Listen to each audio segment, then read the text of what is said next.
Hello and welcome to Beyond the Noise, the podcast series from PRWeek.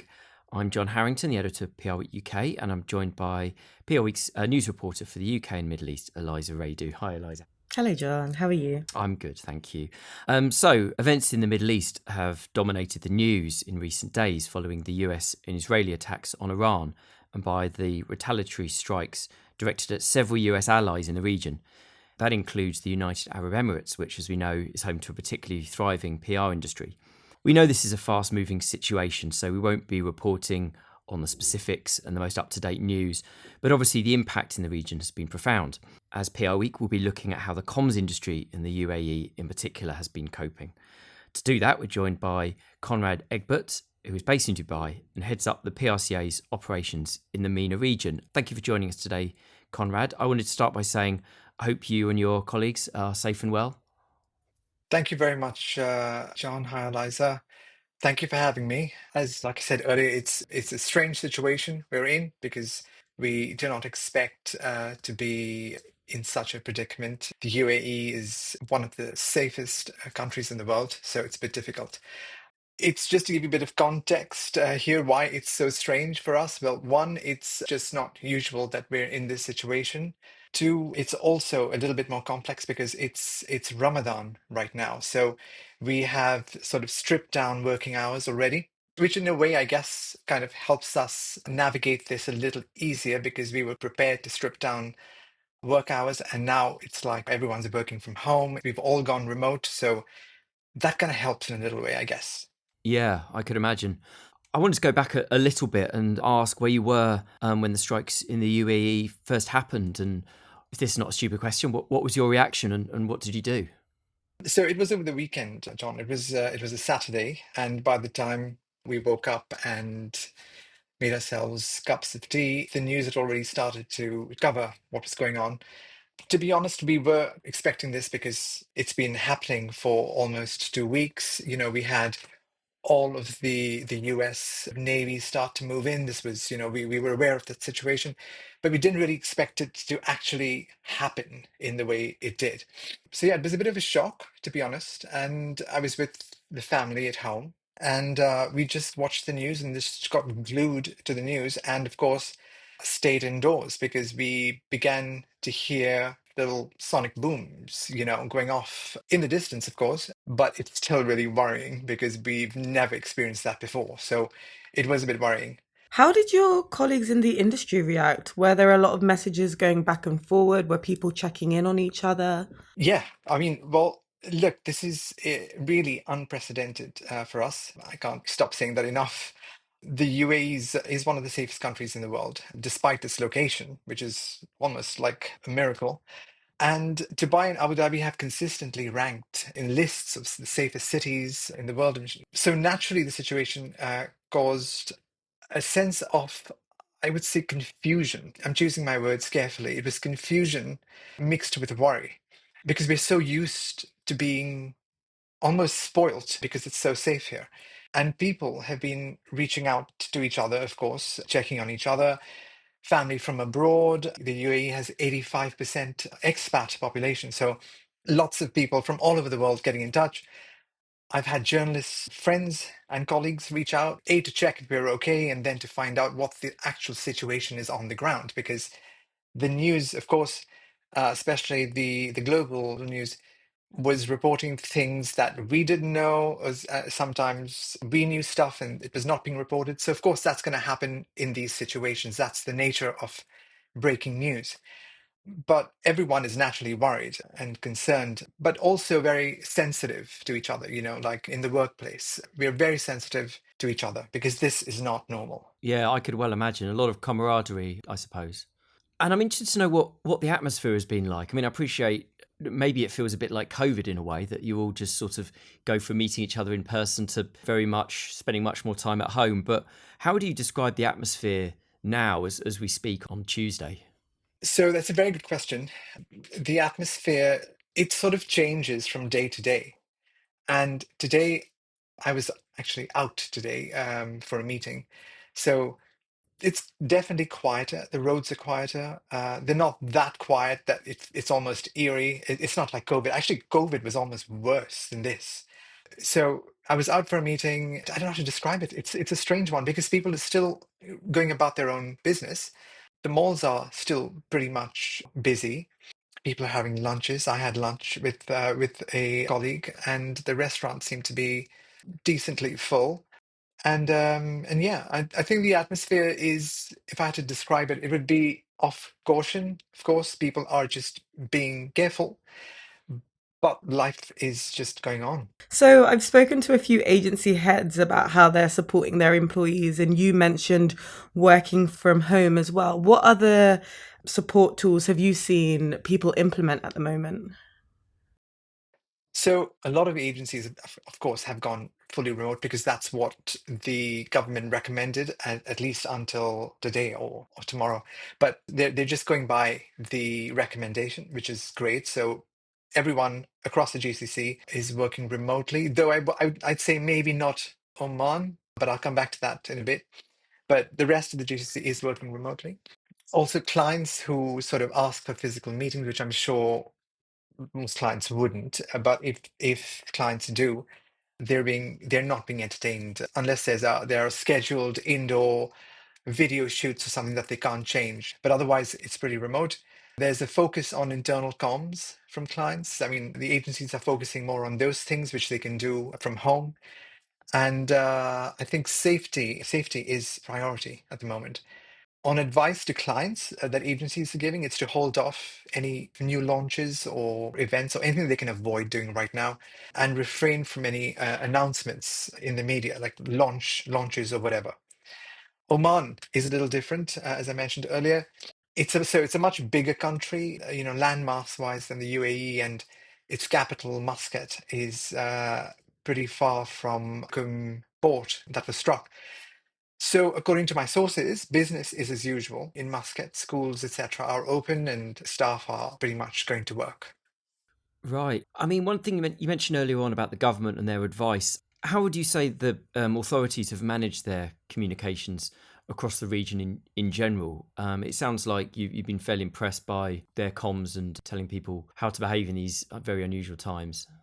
Yeah, so I actually said this in a LinkedIn post yesterday, that when the dust settles and we are able to step back and take stock of everything that's happened, the UAE's comms is brilliant because it's packed with stats, evidence, and transparency. All tools to build trust, really, and it's just the heart of PR. And it's set to become the blueprint for at least I think for all future government crisis comms. Yesterday evening, I don't know if you saw this. Yesterday evening, Their Highnesses the UAE President Sheikh Mohammed bin Zayed and Al Nahyan and Sheikh Hamdan bin Mohammed bin Rashid Al Maktoum, who's the Dubai's Crown Prince and UAE Deputy Prime Minister and Minister of Defense, was seen having coffee at Dubai Mall. And this was a show of calm and trust, to be honest, in the UAE's ability to protect us. So that really made a huge difference. And these are the things that really inspire. And I think that's really important in a situation like this.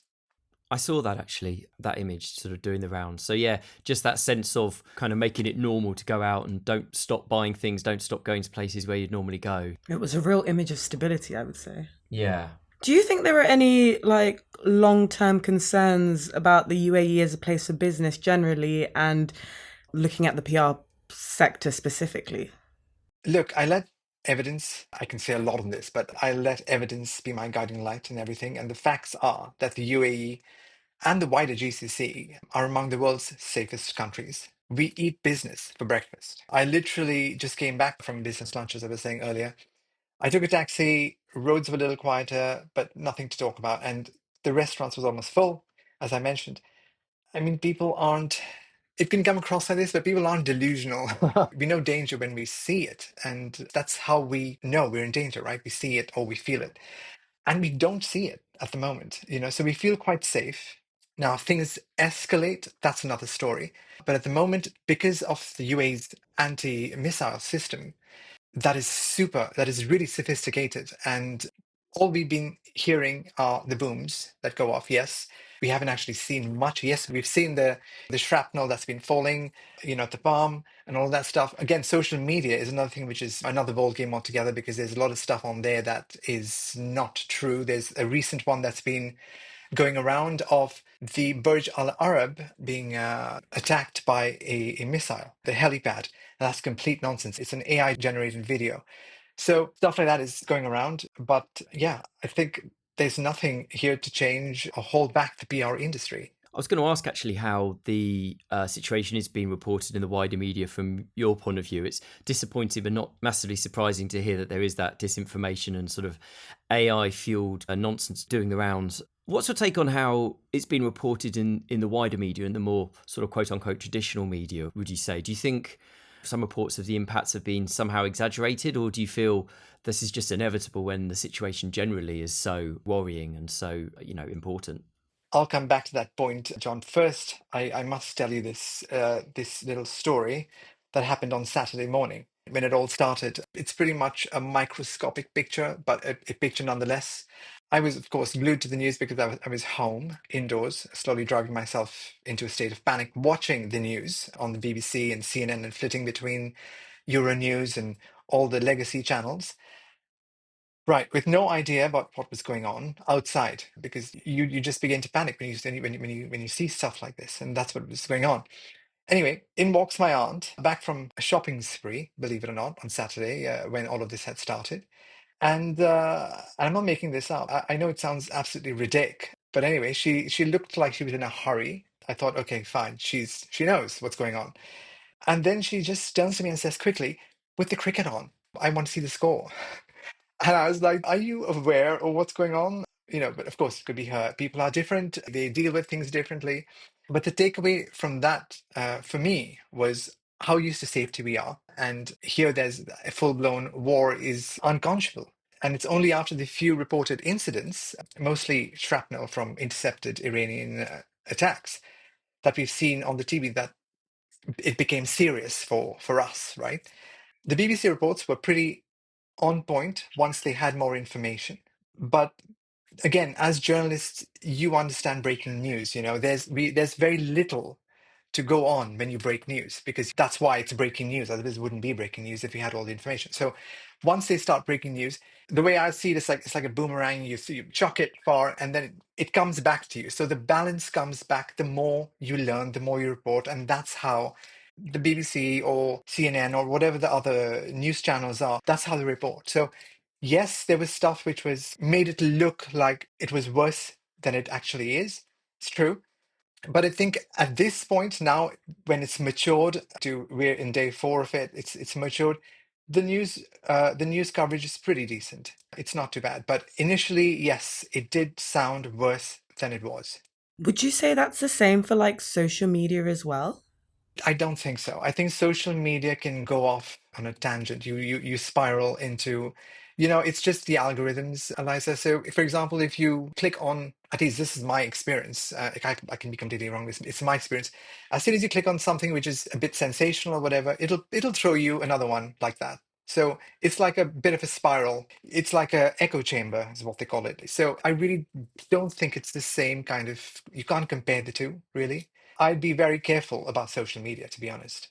Yeah, I think that's wise. In a way, I was going to ask a question about the economy in the UAE and in the wider region. In a way, it does sound a bit bad taste given everything else going on. But nevertheless, I imagine the sort of PRCA members and a lot of people you speak to will be thinking about that, will be thinking about the impact on their clients and fee income and all the sort of thing that you've got to think about on a day-to-day basis. Is there a sense of particular concern about the sort of day-to-day running of businesses at the moment, or is it just not the right time to be having those conversations because things are still in that sort of early crisis stage, despite you talk about the kind of relative calm on the ground, as it were? Yeah, and is there a sort of particular sense of concern about that, or is it just not the time right now?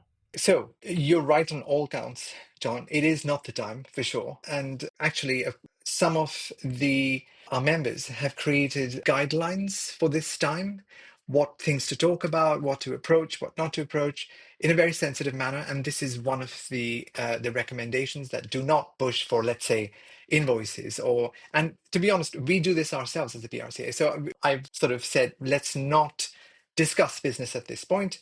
Let's try and see how we can be helpful. And I think everyone's doing that in the industry.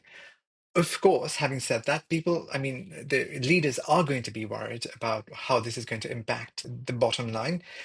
But then again, the UAE has always bounced back, and we bounce back even harder after these things, because all it proves is that, yes, we can go through conflict, we can go through a crisis, but when we come back, we've learned from it, and we've upped our game. So everyone knows this, everyone plays to the same playbook. So it's not something we worry in the long term. Yes, immediately, of course, it's worrying, but we know we'll be okay. Yeah, that's good to hear.